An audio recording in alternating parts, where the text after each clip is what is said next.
Yo, what's up mga kaibigan? Nalina tayo magkwentuhan. Tatlong tulog na lamang at mag-uumpisa na ang panibagong NBA season. Dalawang tulog lang kung gumagamit ka ng pinagbabawal na gamot. At ang main event sa opening night natin ay ang Los Angeles Lakers at Golden State Warriors. Sa Lakers ay out ang 4-time MVP LeBron James dahil sa sciatica injury at inaasahan na makakabalik pa siya sa gitna ng November o umpisa ng December.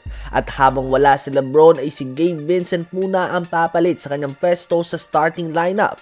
May 4 options nga sana dito ang Lakers. Pwedeng si Gabe Vincent, Marcus Smart, Jared Vanderbilt at Jake LaCavilla. Subalit matapos ang makalat na performance si Marcus Smart at Vando sa preseason, samahan din ito ng malamyang depensa ni Jake LaCavilla, naging obvious na kay JJ Redick na si Gabe Vincent ang best option niya para sa starting position, lalo na't hindi din magiging matangkad ang lineup versus Warriors. Si Luka Doncic ang tatayo na point guard sa opensa, subalit malamang ay si Gabe Vincent ang tatao kay Steph Curry at si Luka naman kay Jimmy Butler. So ayun nga po mga kaibigan, ang Lakers ay lalatag ng starting 5 ni Luka Doncic, Gabe Vincent, Austin Reeves, Rui Hachimura at DeAndre Ayton ayon kay Dave McMenamin ng ESPN. 3-guard lineup nga yan mga kaibigan, habang ang Warriors naman ay hindi pa tiyak sa ngayon dahil sa injury ni Moses Moody. Gusto nga sana ni Steve Kerr na gumamit ng mas maliit na lineup with Al Horford coming off the bench. Subalit with Moses Moody possibly out, posibleng gumamit sila ng starting 5 ni Stephen Curry, Brandon Podziemski, Jimmy Butler, Draymond Green and Al Horford. Sino ba sa palagay nyo magwawagi sa tapatan ng Lakers at ng Warriors sa opening night?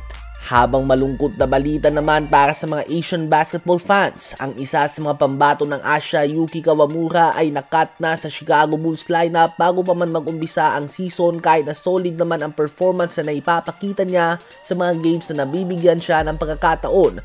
Ganun pa man ay talagang kinapos lang siya sa height mga kaibigan. Obviously, hindi skills ang problema at hindi siya nagkukulang dito. Above average din ang kanyang basketball IQ at very tough defender and hustle player din siya. So hindi nga siya nagkulang sa mga bagay na ito. Sadyang sa tangkad lang talaga siya nagkulang mga kaibigan. Ganun pa man, hindi pa naman tapos ang kanyang NBA career. May team nga na tulad ng New York Knicks na biglang nawala ng Malcolm Brogdon nang bigla ito mag-retire at naghahanap pa ng backup point guard sa ngayon.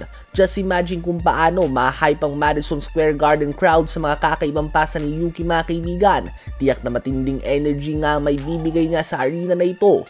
Kung sakali ay magiging solid addition pa rin nga siya sa team na ito, lalo na't madalas din naman tamaan ng mga minor injuries si Jalen Bronson. Sa palagay nyo ba ay dapat nakunin ng New York Knicks ang Japanese 5'8" point guard Yuki Kawamura? Comment yan sa baba at aking babasahin yan. Huwag kakalimutan na mag-like, mag-subscribe at i-hit ang notification bell for more updates at kwentuhan. Maraming salamat po sa inyong lahat.